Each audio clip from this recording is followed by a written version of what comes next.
días, amigos y amigas de Carta Abierta. Nos encontramos en una nueva edición del programa Municipales 2012. Esta vez es una edición especial. No conversaremos con candidatos ni actuales alcaldes o quienes vayan a la reelección por alguna comuna del Gran Concepción, sino que analizaremos los distintos escenarios, bien digo, de las próximas elecciones municipales con don Pablo Martínez, quien es sociólogo, doctor en sociología y quien trabaja en conjunto con el Centro de Estudios Cor Biobío. ¿Cómo le va, Pablo? Muy bien, muchas gracias por invitarme a esta entrevista. No, muchas gracias por asistir. Vamos a partir analizando la principal ciudad, ¿no es cierto?, la principal comuna y la segunda comuna más importante en el país, que es Concepción. Hay una situación que es poco usual. Se presentan, por un lado, un candidato conocido, una persona que tiene una trayectoria política reconocida, con familia reconocida, como es Álvaro Ortiz. Su padre es diputado hace ya más de 20 años. Y, por otro lado, aparece un personaje completamente desconocido en la política local, que es Emilio Armstrong, que viene apoyado por la exalcaldesa Jacqueline Van Rysselberghe. ¿Cuál es la primera apreciación que se hace de estos dos candidatos? ¿Cuáles son sus fortalezas y las debilidades, basándose en eso, en que uno es conocido y el otro es nuevo en estas lides? Sí. Bueno, la primera cosa que yo quisiera decir es que esta comuna, al igual que otras comunas a nivel nacional, se han presentado como comunas que son claves para lo que viene en la política. Es decir, son comunas que son declaradas simbólicas debido a que el componente o lo que se juega en estas comunas son proyecciones a nivel nacional, tanto para elecciones de parlamentarios o para la propia elección presidencial. No hay que olvidar que Concepción, en las últimas, o la provincia de Concepción, incluso la región, pero la provincia de Concepción, ha definido por uno u otro candidato las segundas vueltas debido a que se ha marcado una diferencia significativa en la provincia. Por lo tanto, los ojos están puestos y las apuestas están instaladas en este escenario penquista que es decisivo para lo que viene a futuro. Otras también, Santiago Centro, Ñuñoa, etcétera. No quiero ahondar en eso. O sea, aquí se da lo que dices tú. Se da y se reproduce a pesar que el sistema electoral que se instala en lo municipal no es binominal, porque los concejales son de concejos de repartidora y el alcalde es uninominal, porque solamente se elige uno. Sin embargo, se ha reproducido el escenario nacional del último cuarto de siglo, porque ya llevamos un cuarto de siglo con este escenario electoral. ¿Cuál es el escenario? Que para ser electo en las comunas o a nivel nacional, que se da el sistema binominal, para ser electo en estas comunas que son declaradas simbólicas, o uno pertenece a la concertación por la democracia, como se llama hoy día, o uno pertenece a la Alianza por Chile. No hay más. Por lo tanto, a pesar que la fortaleza del candidato Alejandro Ortiz tiene que ver con una trayectoria familiar de años, de más de un cuarto de siglo, porque su padre está hace más de un cuarto de siglo en política, y él con una fuerte presencia desde muy joven en la política, a pesar de eso, y que su gran fortaleza, se enfrenta con un candidato, como tú dices, que es básicamente desconocido a nivel político, porque uno siempre es conocido en un contexto, Claro. Pero sin embargo, como es apoyado por la alianza, que son los dos grandes bloques que se enfrentan, y en particular con la exalcaldesa, exintendente, que es una de las dos figuras que se marcan en la encuesta, que la gente siente que tiene más futuro a nivel nacional, junto con Alejandro Navarro. Y al estar apoyado por la coalición, se da una situación en que hoy en la comuna, a pesar de esa gran fortaleza y de esa gran debilidad, digámoslo, de la visibilidad, de la trayectoria, del conocimiento sobre el candidato, a pesar de eso, todavía, por la cantidad de indecisos, es una elección estrecha entre esos dos candidatos, porque los otros dos que se presentan hoy marcan un resultado mínimo, no significativo, frente a estas dos posibilidades que se van a enfrentar. O sea, Álvaro Ortiz y Emilio Armstrong podían, o sea, de ellos dos, va a salir el nuevo alcalde de Concepción. Usted dice que Córdoba y Romero no tendrían mayores posibilidades dentro de esta elección. Es que si uno mira las proyecciones que se han hecho en general, ha habido varias encuestas regionales y otras de carácter nacional, uno ve que los otros dos candidatos no sobrepasan el 1,5% de la adhesión, a poco tiempo ya de que se concrete el acto electoral. Entonces es muy difícil remontar esa diferencial. Y la votación, por otro lado, se concentra en estos dos candidatos, siendo todavía Álvaro Ortiz teniendo una diferencia significativa, no tan importante como era al principio, porque ha ido, por así decirlo, Emilio Armstrong ha ido acrecentando leve pero significativamente su votación. Por lo tanto, acá uno de los dos sin duda, muy probablemente va a ser elegido alcalde. ¿Quién va a ser? Esa es la duda, porque la comuna de Concepción además marca un 44% en general, en promedio, sacando las diferentes encuestas que han ocurrido, un 44% de personas, de electores, que no manifiestan una intención definitiva de voto. No saben, no responden, están indecisos, señalan que van a votar nulo o simplemente señalan que no van a ir a votar. Entonces, para una elección que se está estrechando conforme pasa el tiempo, tener un 44% de personas que no han manifestado una intención electoral es, en definitiva, marcar una elección que está no decidida, por así decirlo, salvo en estos dos candidatos, que uno de los dos muy probablemente va a ser electo. ¿Qué factor tiene y qué grado de importancia va a tener el factor JBR o Jacqueline Van Rysselberghe en estas elecciones? ¿Le jugará en contra o a favor de Emilio Armstrong, su candidato? Yo pienso que va a jugar a favor, debido a que, como te decía anteriormente, ella es una de las dos, con largueza, figuras políticas de mayor relevancia regional consideradas como proyección nacional. Y ella, junto con el senador Alejandro Navarro, son las personas que cuentan con la mayor adhesión ciudadana. Debido a su trayectoria, debido a los cargos importantes que han presenciado o que han ellos llevado a cabo, y también debido a que la política vinculada a los medios de comunicación se ha vuelto una actividad en donde la personalidad, el atractivo del o de la persona, del político o de la política que está frente a las cámaras es bastante polémica.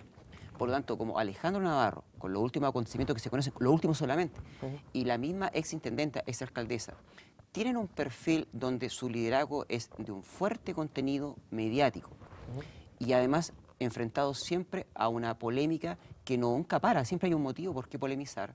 Entonces, aparte de su labor, su trayectoria innegable en la comuna, en la provincia y en la región, son, sin embargo, eso, son efectivamente un apoyo para el candidato que se presente, indudablemente. Correcto. Quiero sacarlo un poco y irnos al tema que estaba tocando recién, que es la situación de proyección política de Rysselberghe y Navarro, un poco para salir del contexto de las municipales. De ganar Armstrong, ¿hay un fuerte apoyo o hay una proyección importante para que Van Rysselberghe sea la próxima senadora? Es que si de ganar Armstrong, esto es lo más interesante de todo, de ganar Armstrong, que puede ser, yo digo porque la diferencia con Álvaro Ortiz, a pesar que es significativa en favor de él, no es tan significativa hoy por hoy, y por la cantidad de personas indecisas que no manifiestan votación. De ganar Armstrong daría una cosa muy particular en la política, que efectivamente, como tú antes bien lo decías, un candidato que políticamente desconocido, podría efectivamente en política superar a otro candidato que no solamente es conocido de él, sino su familia, que tiene una trayectoria familiar de más de un cuarto de siglo, lo que es mucho. Eso sería un dato muy interesante, porque si eso es así, significa que los que estuvieron tras su postulación, los que se jugaron tras su postulación, en particular la exintendenta y exalcaldesa, tiene muchas probabilidades de un futuro electoral muy relevante para ella, que ya lo ha tenido, pero que al apoyar a un candidato y ganar o no ganar, o quedar muy cerca, como ocurrió en Venezuela, que no ganó, pero quedó muy cerca. De quedar muy cerca significaría un paso muy importante para ella en lo personal, sin lugar a dudas. Correcto. Vamos a hacer un pequeño corte, vamos a seguir conversando con Pablo Martínez, quien es sociólogo y que nos viene a comentar un poco la situación de las elecciones municipales de 2012. No se vayan.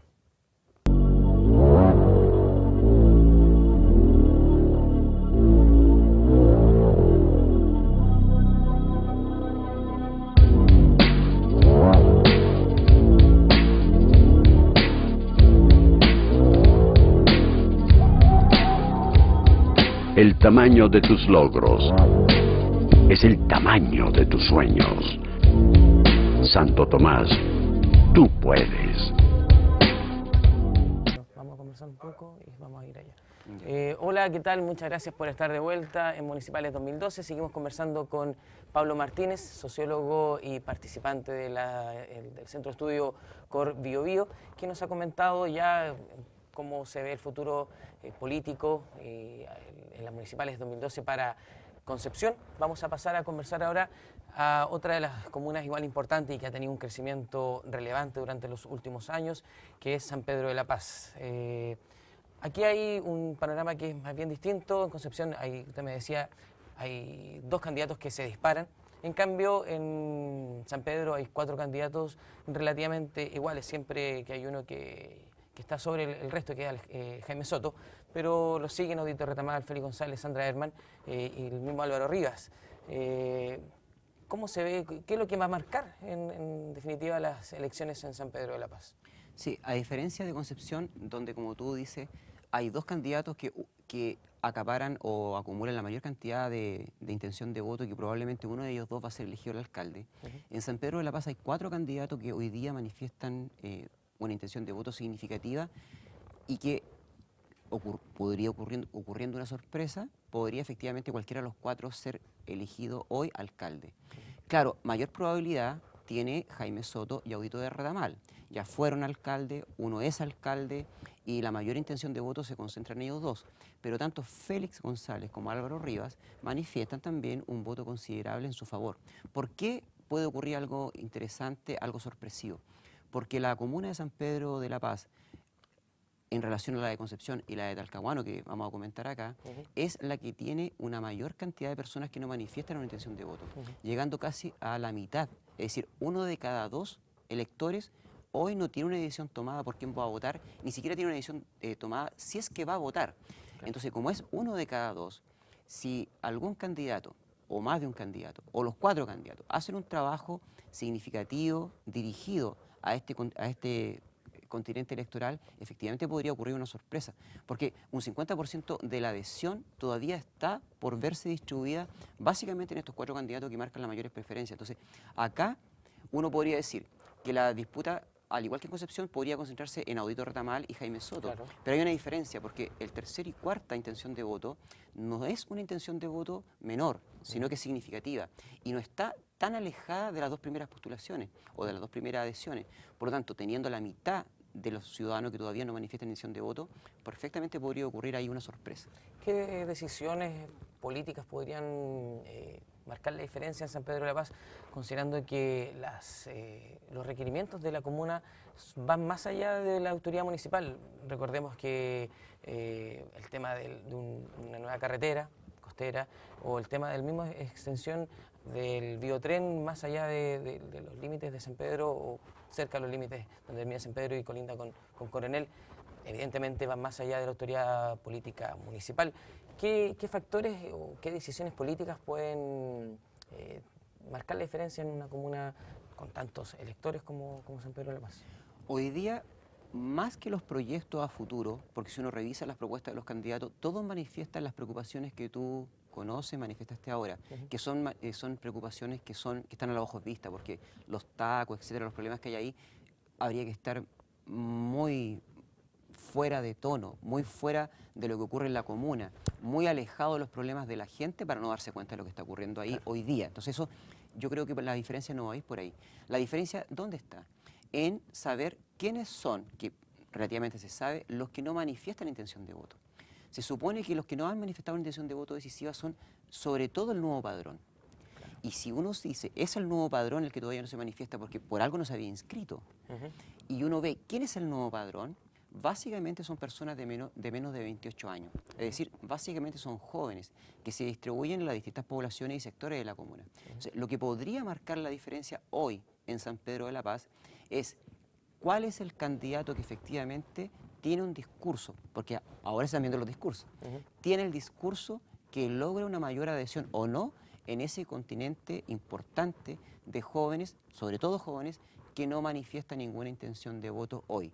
Si lo logra, va a ser muy importante para su candidatura. Si no lo logra, va a ocurrir que las tendencias que se marcan hoy día van a tender a predominar. Es decir, el mejor escenario para los candidatos que van en primer lugar es o lograr la adhesión de este padrón o que todo siga igual. Correcto. Por ejemplo, ¿cómo juegan en estas elecciones temas personales, ataques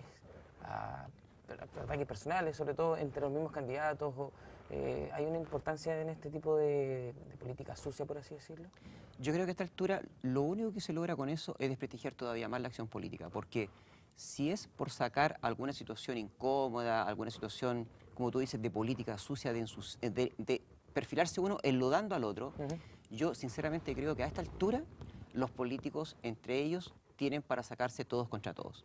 Por lo tanto, ahora, como se decía, o como no hay nadie libre de pecado, o el tejado está de vidrio, pero de manera muy compartida, salvo que surja un candidato que no haya que sacarle por aquí, lo cual podría marcar una diferencia. Como ha ocurrido, han habido experiencias que han aparecido candidatos que aparecen muy bien, el ministro Colbert, por ejemplo, que al igual que Amsterdam, un desconocido, y que sin embargo hay poco que sacarle, pero ya se le está sacando. Entonces, a políticos que ya tienen un tiempo, los dos el exalcalde Soto, el alcalde de Audito Retamal, Álvaro Rivas, que también cumplió funciones en la municipalidad en la administración de Audito Retamal, que estuvo a cargo de una parte importante del municipio, o Félix González, que ya tiene una trayectoria en la política, sin lugar a duda entre los cuatro, si es por ensuciar la política, van a lograr ensuciarla. Yo creo que debe ser lo contrario. Yo creo que la política debe prestigiar, debe ser una actividad edificante y por lo tanto, si uno quiere lograr que personas que no manifiestan adhesión voten por uno de los candidatos, uno debe producir un discurso que sea edificante para las personas y que logre reencantar a esas personas que no manifiestan adhesión por una de las cuatro que se manifiestan en primer lugar. Correcto. Vamos a seguir conversando con Pablo Martínez. Espérenos, vamos y volvemos.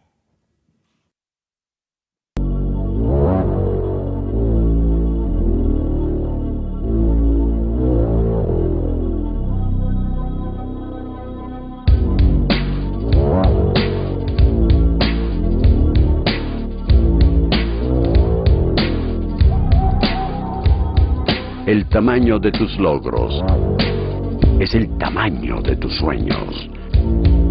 Santo Tomás, tú puedes. Muchas gracias amigos por esperarnos. Seguimos conversando con Pablo Martínez, sociólogo y quien ha analizado durante los últimos dos bloques las situaciones políticas y las proyecciones municipales, ¿no es cierto?, para Concepción y San Pedro de la Paz. Vamos a concluir en el último bloque conversando sobre una ciudad igual de importante, incluso a veces más importante que Concepción, sobre todo por su todo lo que tiene que ver con la productividad, con el aporte en empleo y también en la cantidad de gente que la habita, que es Talcahuano. Conversábamos antes de empezar el programa que Talcahuano un poco se aleja de los dos panoramas que hemos visto en Concepción y San Pedro, que es donde hay muchos indecisos, donde hay políticos que se pueden, o candidatos que pueden llegar a pelear una elección. En cambio acá, podríamos decir, sin confirmarlo aún y faltando poco más de 2 semanas para las elecciones, hay una carrera casi corrida, por así decirlo, pero con cosas que pueden ir variando. ¿Cuál es la situación que Cor Biobío y usted como analista puede sacar de Talcahuano? Es lo mismo que dices tú, a diferencia de San Pedro de la Paz y de Concepción, donde uno ve que no está decidida la elección, que hay probabilidades, que algunos que tienen mayor probabilidad de ser electos por lo que marcan las encuestas. En Talcahuano probablemente la elección está relativamente resuelta, debido a que en relación a Concepción y San Pedro de la Paz son donde se muestra la menor cantidad de indecisos, alrededor del 35-34%, lo cual es considerablemente menor que el 50% que marcan las otras comunas, y en donde la votación está concentrada en un solo candidato, que es el exalcalde Gastón Saavedra, que ya tiene casi la mitad de la adhesión de todos los que manifiestan su intención de voto.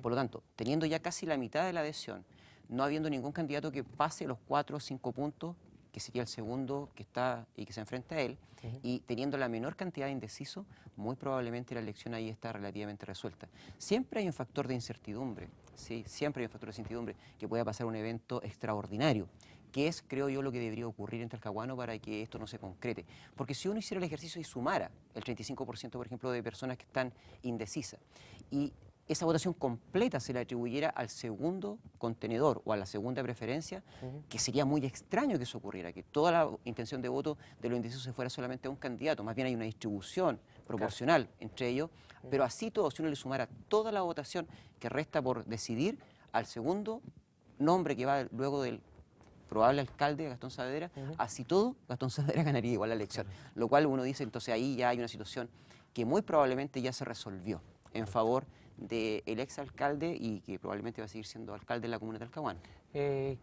Aquí hay otra una situación parecida a la de Concepción, donde el candidato que va a pelear, ¿no es cierto?, al oficialista, o sea, en realidad al que va a la reelección, que es Gastón Saavedra, que es Henry Campos, va con el apoyo del actual diputado, Jorge Ulloa. Sí. Parece que no hay un apoyo, no hay un factor preponderante en la persona de Jorge Ulloa para poder traspasar el apoyo que ha recibido el actual diputado al candidato que él postula a...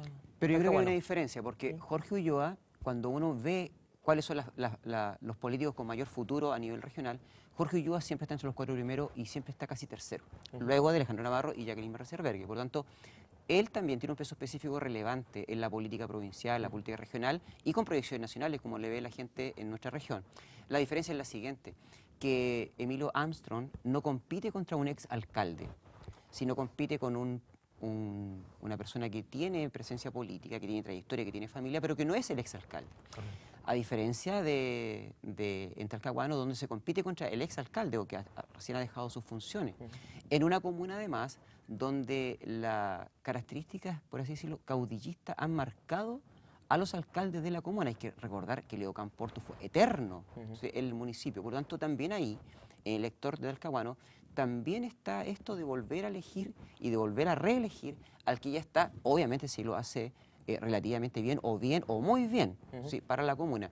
Lo cual es lo que ha ocurrido con Gastón Saavedra, que no es posible pensar que un candidato marque casi la mitad de las preferencias electorales no teniendo efectivamente un apoyo significativo en la comuna, es decir, no siendo que los electores consideren que su trabajo, a lo menos un trabajo adecuado para la necesidad de la comuna. Es imposible, debería ser una situación muy extraña. Por lo tanto, es cierto, hay apoyos que no están resultando del mismo modo, pero hay particularidades que en el caso de Talcahuano, a diferencia de Concepción, se marcan claramente. Correcto. Bueno, muchas gracias, don Pablo Martínez. Hemos llegado al final del programa, se nos acabó el tiempo lamentablemente. Como lo vieron, es una edición especial de Municipales 2012. Esta vez no fue la presencia de un candidato, actual alcalde o quien está participando y quien han estado con nosotros conversando con anterioridad. Nos encontramos con Pablo Martínez. Él nos vino a ayudar desde Cor Biobío a analizar la situación política de las 3 comunas más importantes de la Gran Concepción. Eso ha sido todo por hoy, así que muchas gracias por estar con nosotros. Nos vemos en una próxima edición de Municipales 2012. Chao.